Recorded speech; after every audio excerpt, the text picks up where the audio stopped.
So over the past 2 months, we've been completely restoring our ZL1 1LE.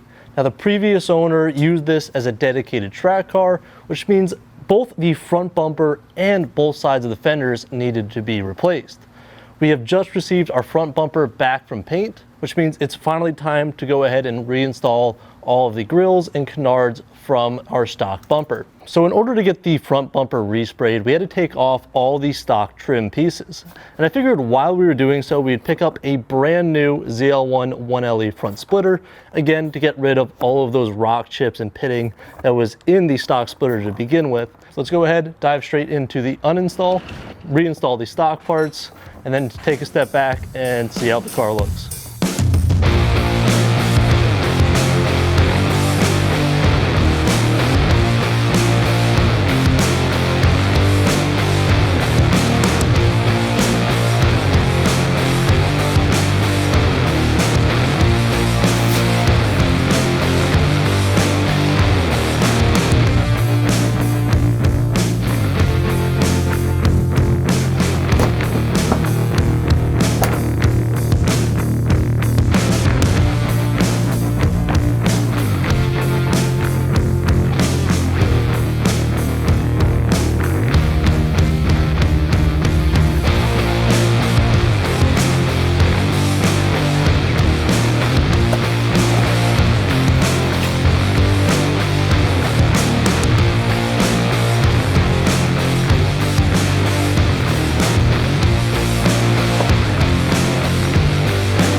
So it's been a hot minute since we released our last update on our ZL1 1LE. That's for two main reasons. One being that at the time of purchasing this car, it was the cheapest ZL1 in the entire country at $49,000. Now, a ZL1 1LE at that price is insane, but that's because it came with quite a few flaws that needed to be repaired.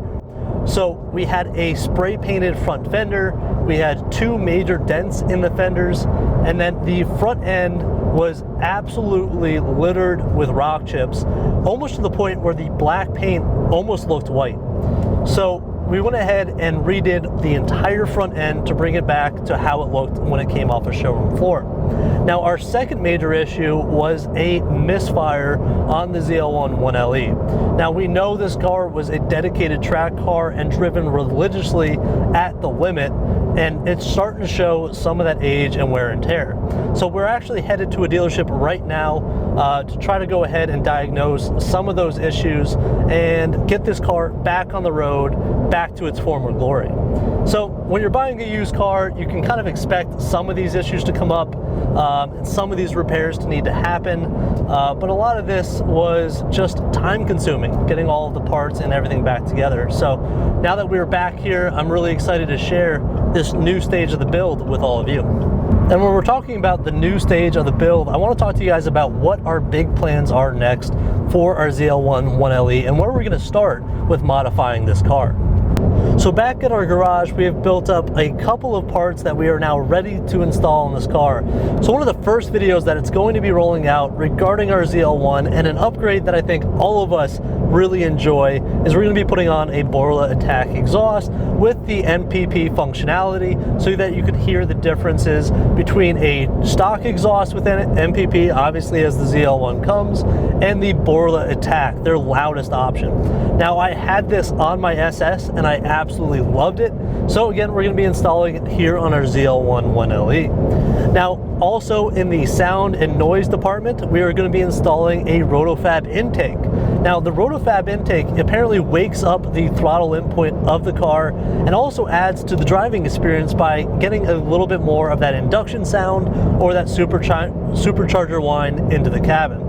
So those are our main two next updates that will be coming in videos very shortly. Now that we are back here on a normal schedule, I'm really excited to share this build with you.